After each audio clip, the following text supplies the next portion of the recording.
All right, we'll have Coach have an opening remark, and then we'll take questions from the group. Well, it's great to see everybody when we're here. It just means that we're that much closer to college football, and man, I can't wait. I'd like to welcome Arizona State, Utah, and my good friend Deion Sanders to the Big 12 and Colorado Buffaloes. Known Deion for a long time. Excited that he's in the conference. It's an exciting time to be in the Big 12. I think this conference is as good as anywhere in the country from top to bottom. I think every single week you're going to have to play well, and you're going to have your team ready to go. It's an exciting time to be a Red Raider. We're fixed to finish up a $250 million facility build. I think you guys that have come to Texas Tech before, who've been and seen our stadiums, you're going to be blown away with the south end zone. And then with the Adidas partnership with Adidas and Patrick Mahomes, and it is a really good time to be a Red Raider.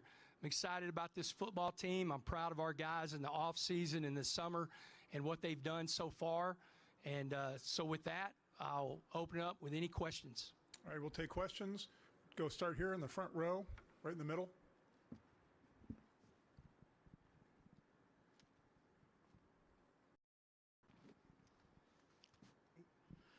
Kenneth Berry, Touchdowns and Tangents. Coach McGuire, obviously, you know, Texas Tech has a very big lineage of great players.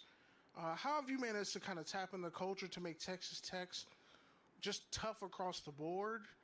And in addition, how has that kind of melded with, you know, the alumni of the past? Like, let's say Wes Welker's, Dad Wins, Crabtrees, Harrells. Like, how have they kind of embraced the new style that you brought to Texas Tech football?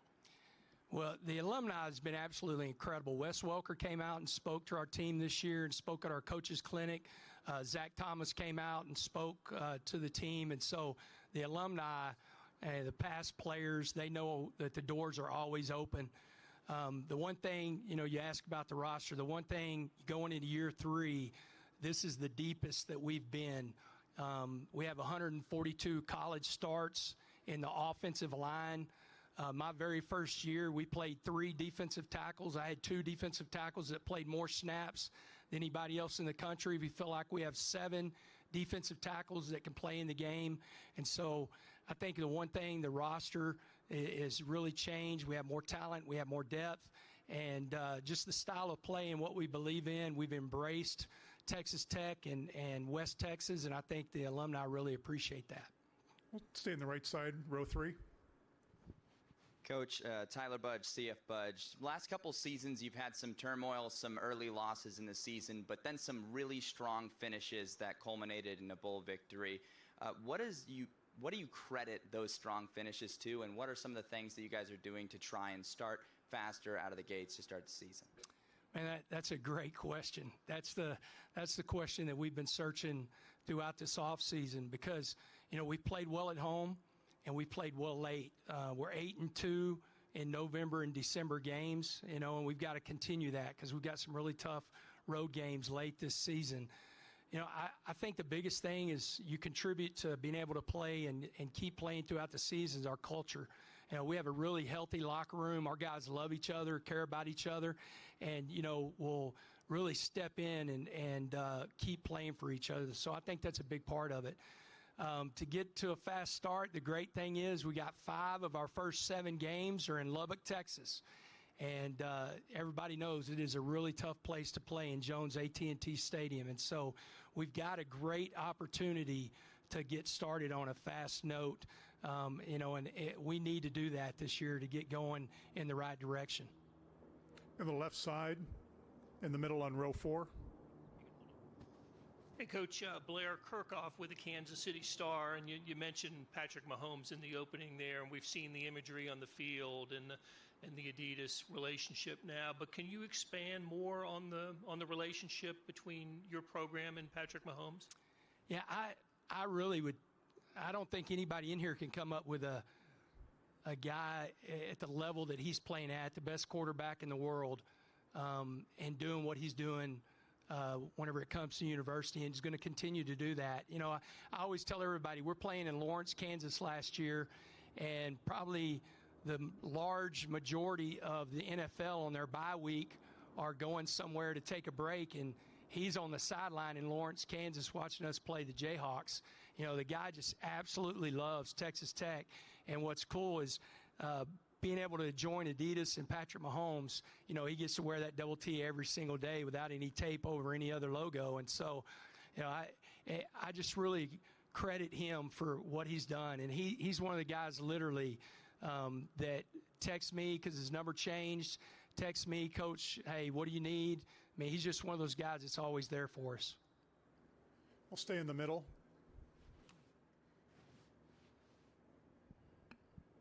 Rich Obey, Playmakers KU. So having the #1 recruiting class in 2024 in the Big 12, how soon will we see the impact from these players, including 5-star wide receiver Micah Hudson?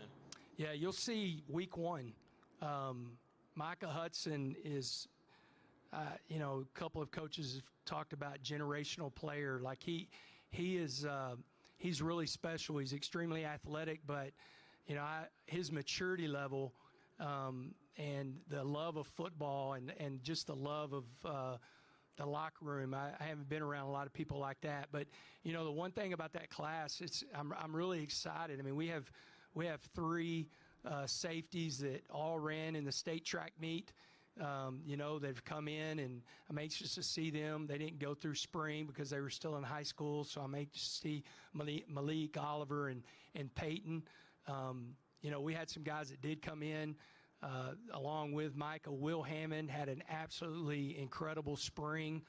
To give you an idea, he threw 25 touchdowns and only 4 interceptions in every competitive throw in the spring. I've never seen a freshman do that, you know, and he was with the 1s, 2s, and 3s. So that's just not saying that he was with guys, you know, that have the same amount of playing time at the college level. He did it at all levels. So really excited about that class, but you'll see Micah.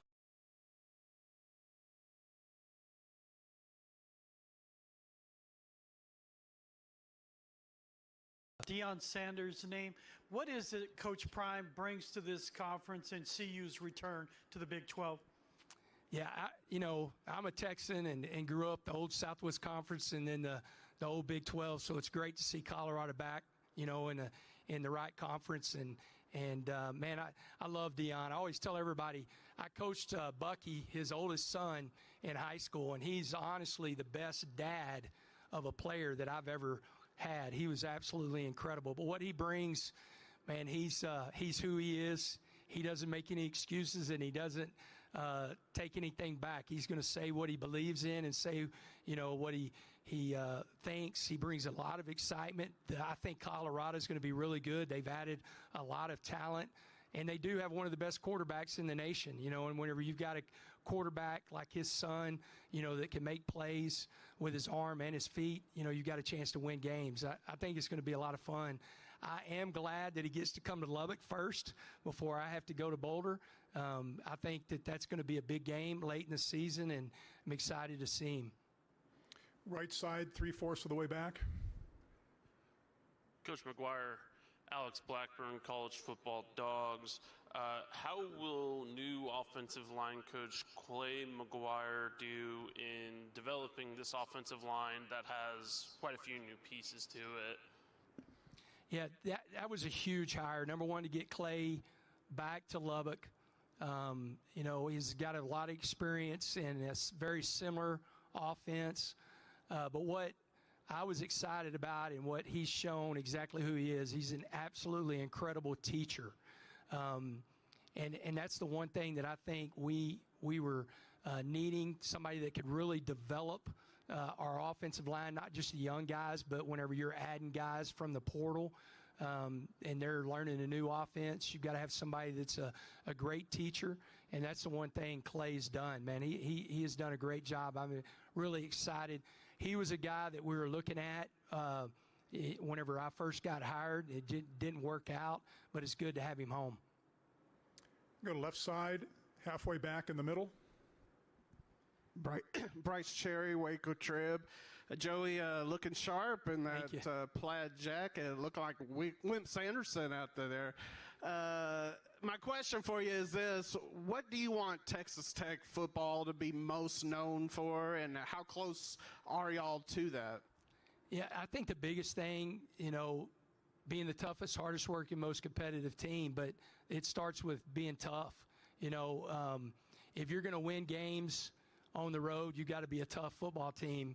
If you're going to win games late in November and December, you got to be a tough football team. And we're growing. We're trending in that direction. We have not been tough enough to win games on the road. That's been one of our biggest Achilles heels, consistently been able to win on the road. It's tough to do that in this conference, but if we're going to be in the mix, if we're going to be talked about at the end of the year of playing in the Big 12 championship, we've got to go to Iowa State, we've got to go to TCU, and we've got to go to Oklahoma State. And so we got to find ways to win games on the road. I'm fired up. We're going to get tested right off the bat against Washington State. It's going to be a huge game. Mike Leach is getting inducted into their Hall of Fame, so it's going to be a big game for Texas Tech and Washington State. But it's tough, man. I want to be known as a tough football team that's very physical, that's going to play you every single snap. Okay, we'll stay on the left side on the aisle about halfway back. How you doing? So you've had some guys speak very highly about you today when it comes to your energy and, embodying that. So how do you give that away to your players? How do you allow them to just be themselves at all times and, be just like you? Well, Caleb, it's great to see you today. Thank you for that question. That's my starting right guard. Caleb Rogers started 42 college football games. I'm glad that he decided to come back. I think the biggest thing that as coaches, we put so much stress on our young men. This is a tough game. It's a full-time job. It's 24/7 being a student athlete. And so if you're not consistent, if they don't see the same guy every single day whenever they walk into the building, then it puts a lot of pressure on them. What they're going to see whenever they come to the building with me is I'm fired up to see them. I'm always going to smile. I want the best part of their day to be when they walk into our football facility. And then I think it's hard whenever you try to put parameters or conform people and not let them be who they're supposed to be. And, I think it kind of stunts their growth as men. I think you've got to help them become that guy, but I think you also got to let them be who they are. And everybody's personality is different, and it brings different things to a team. Down here on the left side, front row. Coach Todd Kaplan, the Daily Toreador. Obviously, you guys welcomed in Cam Brown this offseason. Can you kind of talk about how you want to implement him? I know you promoted him to the back. Kind of talk about how you're actually going to use him this season. Yeah, really excited about Cam. He's 6'2". Yesterday weighed 237 pounds. So, he's going to be a load. The thing that I love about Cam, is he understands that part of him being a really good quarterback is the way he runs the football. Not only the way he throws the football, but he runs the football. And so one thing that we definitely want to do is add him to the quarterback run game, but use him in a lot of different ways. He's really a great athlete. He brings, you're talking about personality, he brings a lot of personality to the locker room. He's always fired up. He's got a lot of energy, and he's very confident in what kind of football player he is. And so he's another guy. We expect to see Cam in some role every single game. Right side, second row in the middle. All right. Coach Lynn Harrington with State Line Power 5. How are you doing today? Great. Good to see you. All right. Good to see you. So can you talk about your running back, the workhorse, Taj Brooks, and what he means to your team and the offense as a whole? I mean, he's arguably one of the best running backs in the country. Yeah, no doubt. And I'm on the side that he's the best running back in the country. I'll argue that. Taj Brooks, somebody asked me earlier, and this is going to sound funny, but, he's kind of the security blanket. Like whenever chaos is going on and a lot of things are happening in the game. We've been through some injuries at quarterback. He's the guy that's there and is steady. He's the same guy every day. He's an absolutely incredible teammate. And we're 1,167 yards away from tying Hanspard's record, and we're 1,168 away from breaking it. And our plan is to break it. And so, and I love Hanspard. He's one of my favorite guys. I actually recruited and coached his son when we were in Waco. So I love that family, but we want to break his record. And, it's important. Taj brings a lot to the table. He's an every down back. He's got great hands, and he's one of the most physical kids I've ever been around whenever it comes to pass pro. Just a complete back. And, man, I'm just happy whenever he came in my office and said he was coming back for one more year. Man, there wasn't anybody more happy than I was to have Taj back. If you want to check out anything, tajtime.com. We're promoting him, and he deserves it because he is not only just one of the best running backs in the country, but he's one of the best players in the country, and I think you're going to see that week in and week out. All right, that'll do it, Coach. Thank you for your time. Thank you all.